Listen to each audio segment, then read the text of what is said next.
நேரத்தில் சமுத்திரம் பின்வாங்கும் சந்தோஷ திருநாளில் நல்லருளை தாரும் ஐயா முருகன் என்று முழங்குது என் மனசு. கடலை போல உன் கருணை பெருசு. உப்பு காத்து ஊத காத்து சுத்தும் கடலுக்கரைய பார்த்து சத்தியமா கோயில் கொண்ட சுப்பையா எங்க குப்பத்துக்கு குலவிளக்கு நீ ஐயா.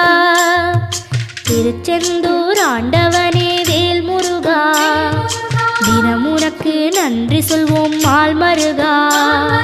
திருவடியில் தவம் இருப்போம் திருமுருகா.